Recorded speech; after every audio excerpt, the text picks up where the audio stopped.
On this week's episode of The Pulse, a new push in Connecticut's fight against the opioid crisis, why advocates are calling for the state's first overdose prevention center, and hear how SHU students are responding to AI in the classroom and beyond.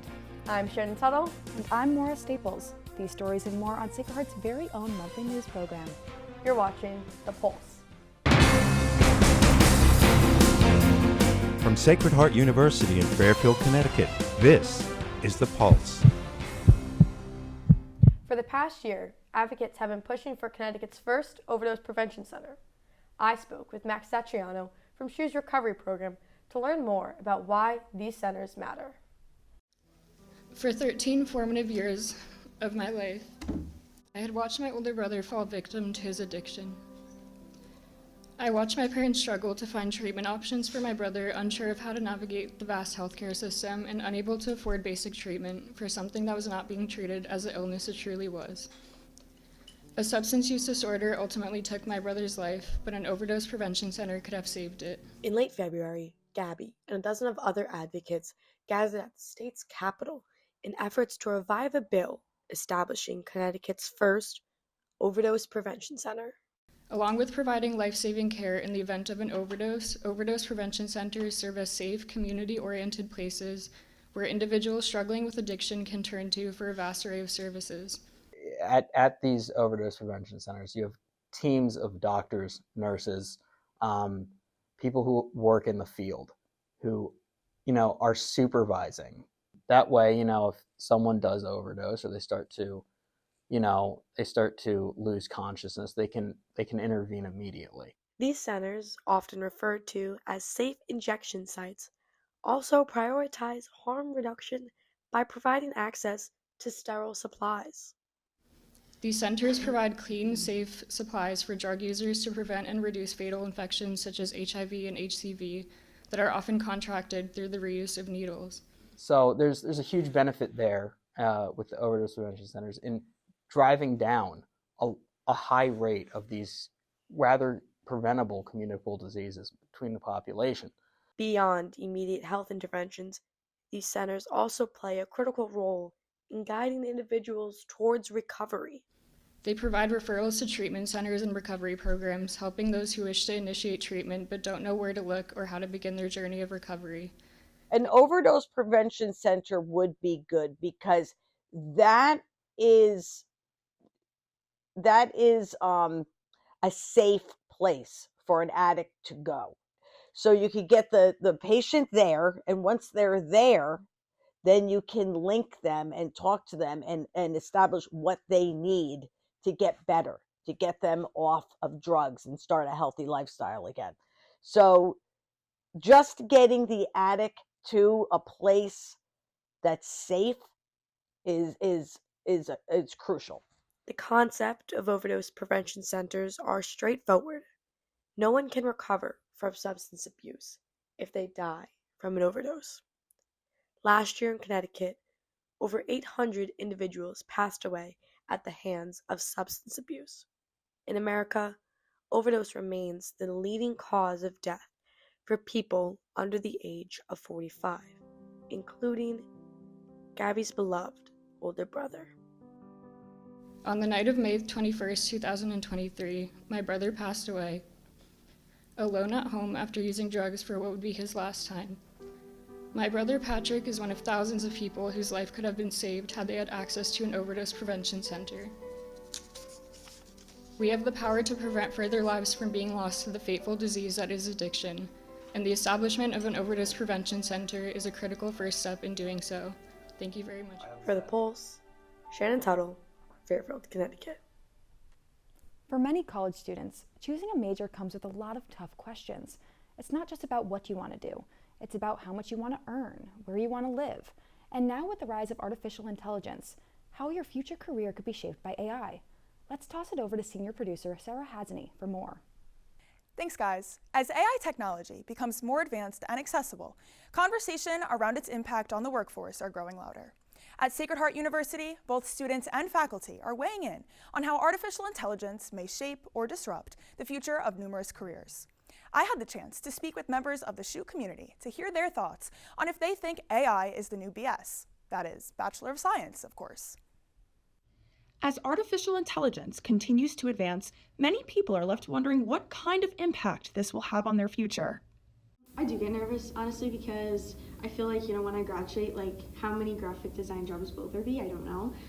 But that's why I'm grateful I'm a double major, so I'm marketing graphic design. Just so, I'll have that to fall back on if, graphic design really isn't a thing when I graduate. Unfortunately, I do think that a lot of companies are turning to, using AI instead of going through, creative people. I think that people are thinking that it's a quick and easy way out, but in reality, people can look at an ad and say that's done with AI. So I do think that it's definitely taken a negative turn towards the art industry, but what are you gonna do? I do think that it's taking away the creativity that people have. I think people are just typing into AI give me a project, and it pops it out in 5 seconds. So it definitely takes away their creative process, critical thinking, just trial and error. It's definitely taking away those aspects of creating art. Who knows what the future holds, but I do think that there is a possibility that AI does take over the art industry, but you can only hope that it doesn't.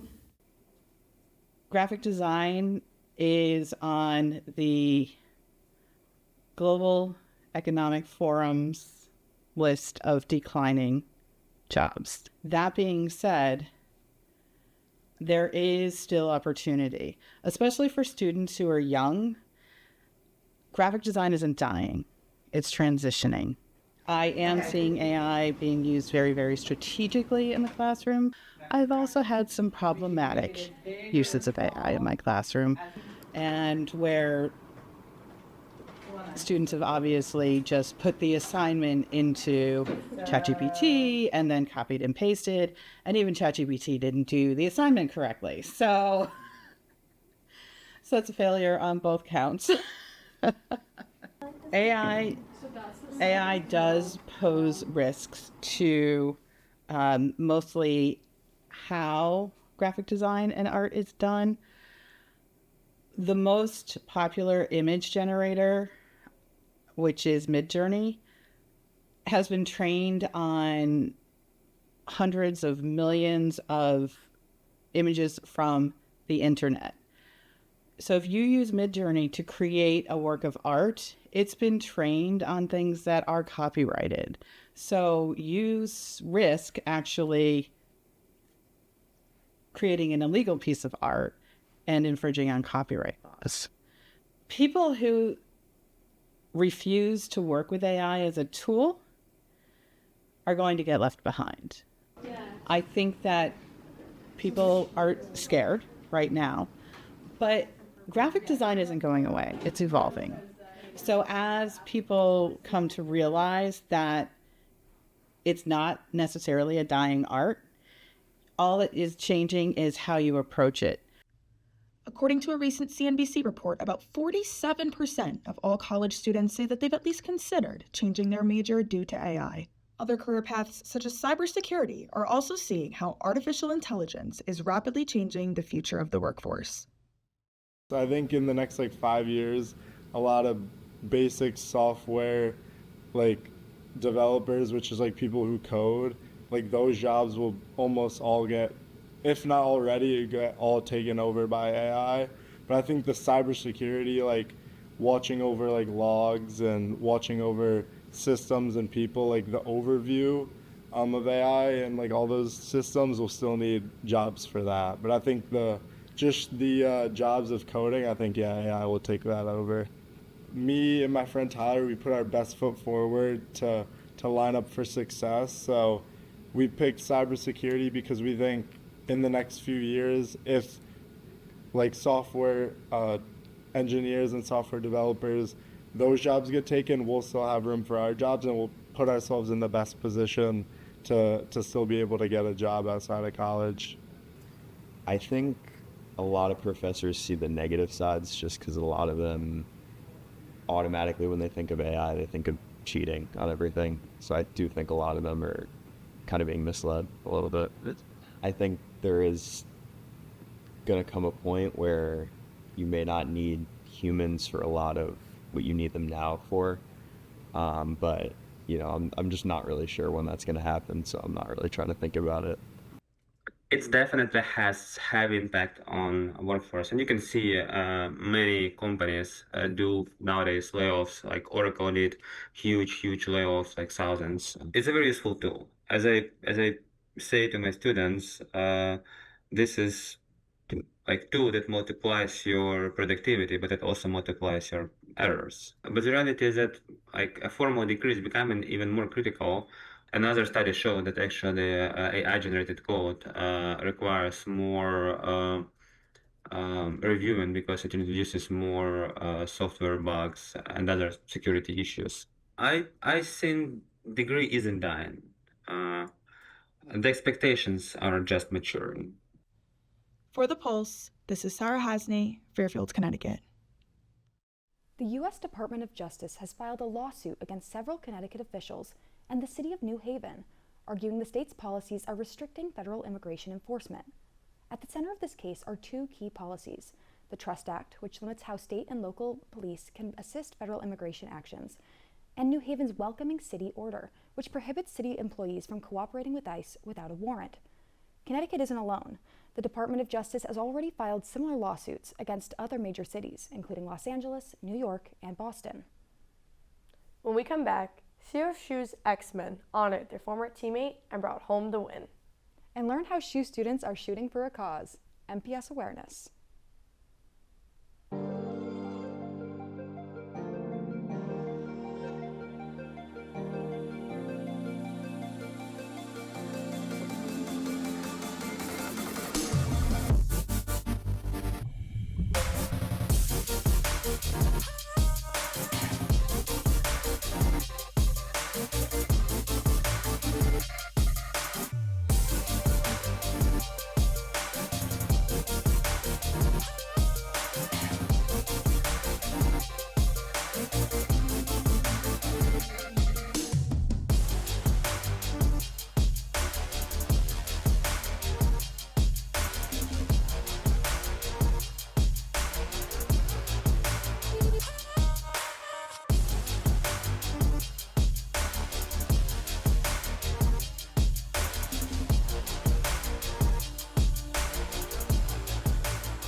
Welcome back to The Pulse.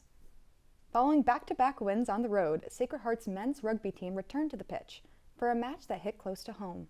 On April 12th, the X-Men honored former teammate Peter DeSalvo at the annual Peter DeSalvo Memorial Tournament, a day that brought Shoe community together for remembrance and competition. Colin McLeod has the story. Every year, the Shoe men's rugby team holds a tournament in memoriam of former player Peter DeSalvo. It was a Saturday in February, or late January, I should say. I had been working nearby, and I had gotten a phone call from Denise Tiberio, who was the Dean of Students at the time. We talked about a situation that had come up involving one of our teammates, Peter. She had called me to inform me that he had tragically committed suicide. Went to Hudson Yards to end his suffering, so to speak. And I know that was, it was pretty difficult to hear, especially such a young person. It definitely, shattered us as a team. Initially, I just remember spending hours in Holly Lounge, just a lot of us crying, a lot of us, consoling one another. Despite it being Peter's first year on the team, he was able to leave a mark not only for his skill, but for his personality. Two freshmen that we had that actually had played rugby before coming to school here, I will tell you, he was pretty to himself the first week or so of training camp and practices. By the time we got to our second or third week, where we usually host a team barbecue, he started coming out of his shell a little bit. He did love quoting Sopranos a lot, and so it was definitely some familiarity there for some of us who also enjoyed the show. In what may just seem like a sports team, the X-Men have a long-lasting impact from the loss of Peter that only makes their brotherhood stronger. The most important part of this team is our philanthropy, which is men's mental health and suicide prevention. During the tournament, we're going to be raising money for suicide prevention. In September, we put together the Suicide Prevention Walk alongside other organizations. And in November, we participate in Movember, which is men's health in general. And all these things we do off the field, it just helps us bond in every way. Just shows that we support each other on and off the field. This support doesn't just end when you graduate. When the alumni comes back, it just shows how special this program really is and how important this story is to everyone. Despite this being the 6th annual tournament, the X-Men remember Peter every day. Roman numeral 3 on the side of our jersey, it's for Pete DeSalvo III. It just reminds us that we're always playing for something bigger than ourselves, and it's a way to honor his memory. Keeping Peter's story alive isn't just shown through their brotherhood or fundraising, but also their dominance on the field in this tournament. The X-Men had 4 big wins over University of New England, Johnson & Wales University, Central Connecticut, Keene State to win the trophy in Pete's name. For The Pulse, this is Colin McLeod, Fairfield, Connecticut.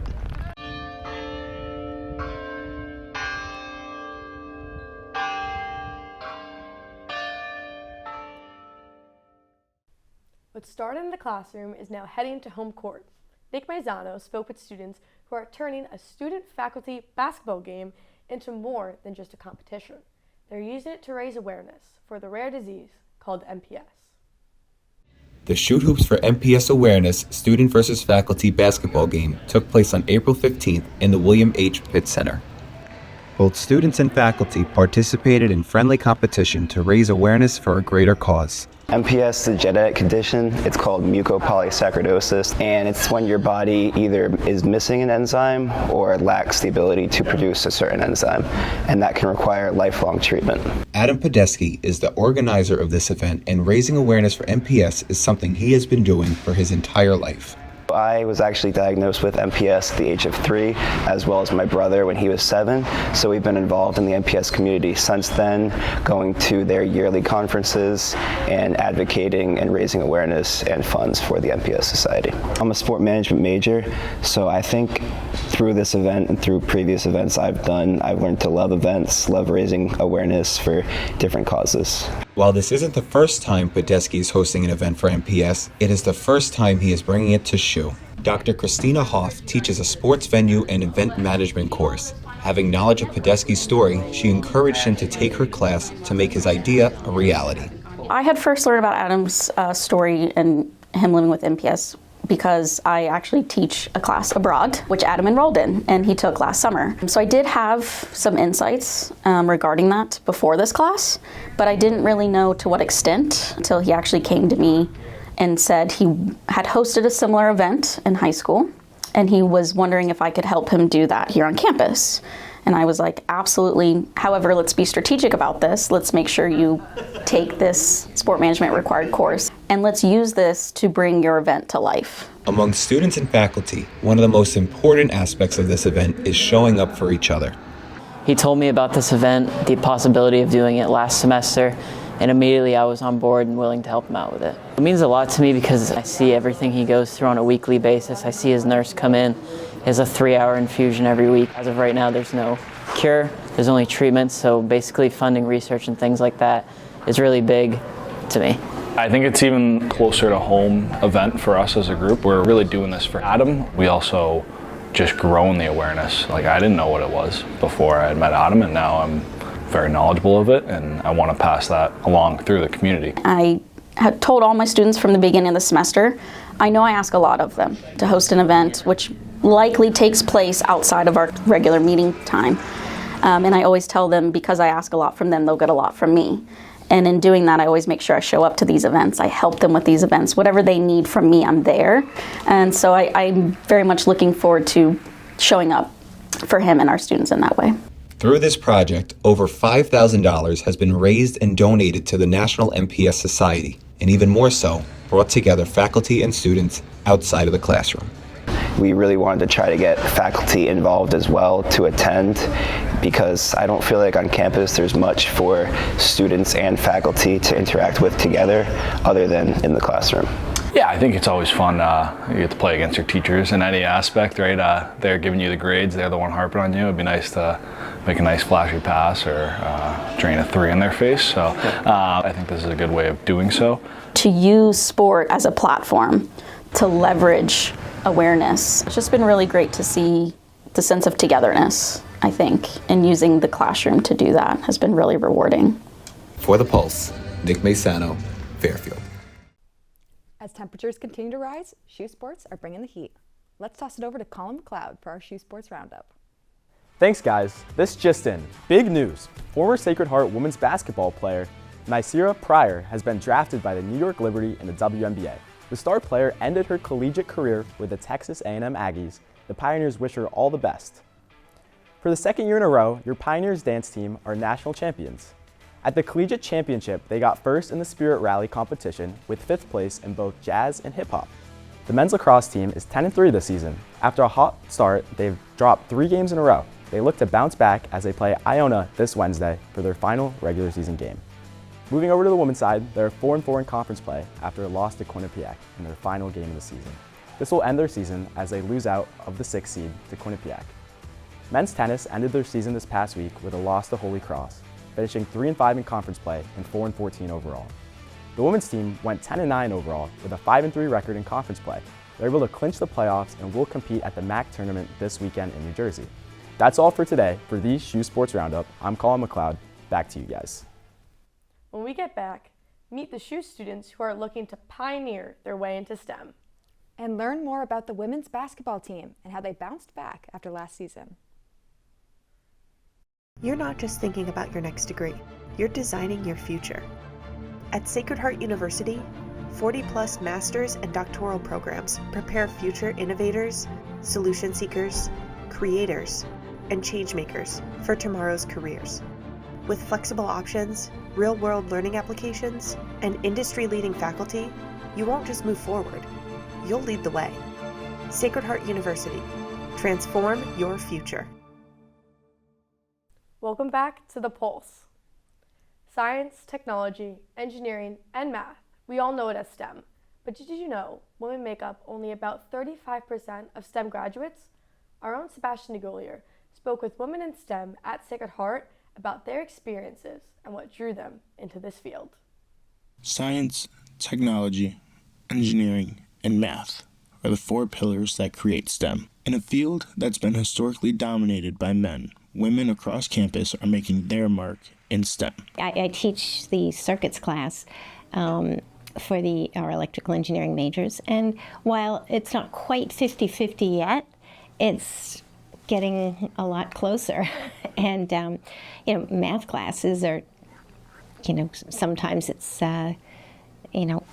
even the reverse ratio. So sometimes you have even more women in calculus and pre-calculus than men. For many women in STEM, the path begins with motivation and determination. I had a teacher in high school, a woman teacher, and she told the class that women weren't as good in math as men were.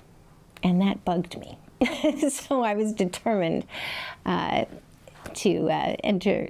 I didn't agree with her. I still to this day don't think. Yeah, I think we're all, anybody can be good at math. So I went STEM, electrical engineering, full octane STEM.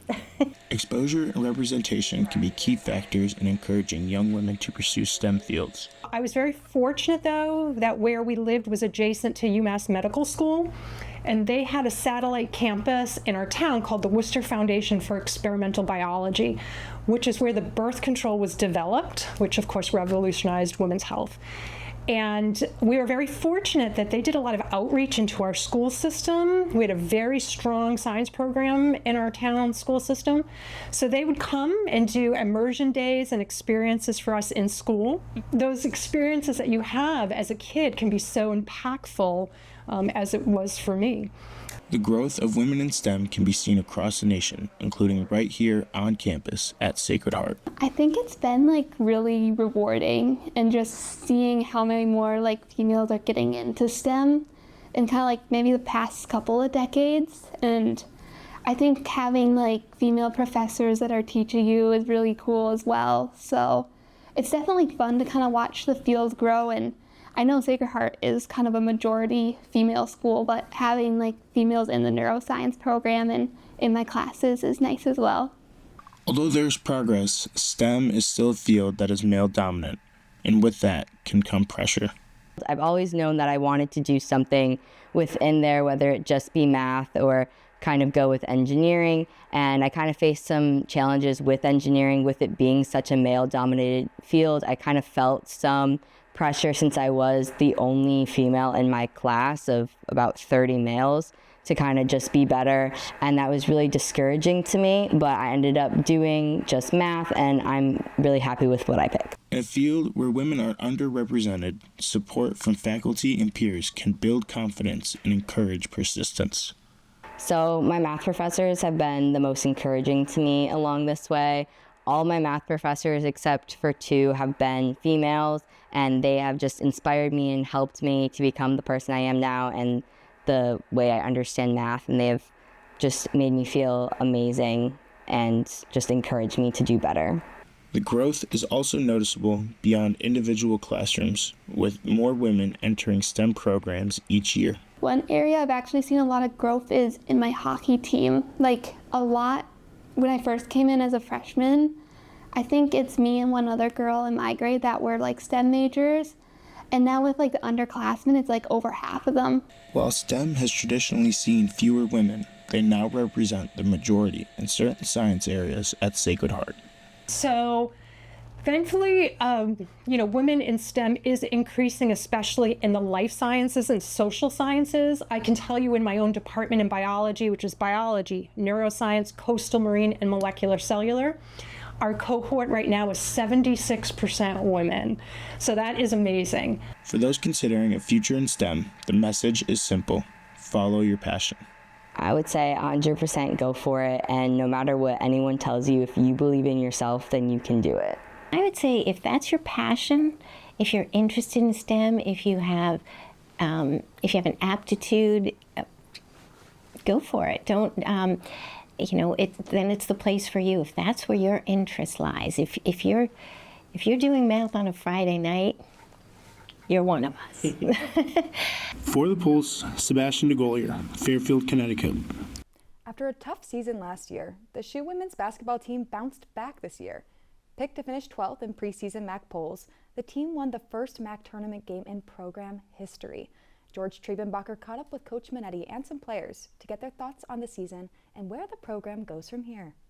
After missing out on the MAC tournament last season and being picked 12th in the preseason MAC standings, the Sacred Heart women's basketball team was motivated to prove people wrong this season. Our team last year, when we missed out on the MAC tournament, they were all very disappointed, and they made it our mission from the very first postseason workout last year to not only get into the MAC tournament, but to make a run.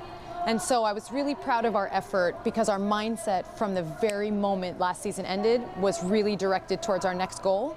And they worked really hard in the summer to be able to prepare themselves for battle in this great conference, and we were able to really prove who we are. For Coach Minetti, preparation for a bounce-back season started well before November's season opener. So we revamped our entire summer workout segment. We really focused on conditioning and really developing strength. I think when you elevate to a new league, that new league comes with a higher level athlete.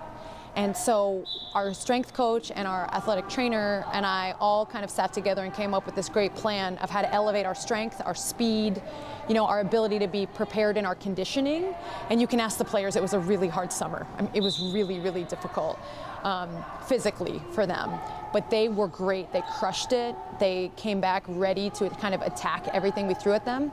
And then I think you saw, especially as we got into preseason and then even our first couple conference games, we were really prepared physically. For junior Nylise Dudley, the team's bond was something that stood out with this team. I mean, we always play for each other, but like something about this season, like I felt like we all were like bought into each other, and I feel like when you have a team that's very bought into each other, like you could do a lot of things. Like our connection, like off the court, was like really strong. Dudley believes that continuity played a vital role in her success this season.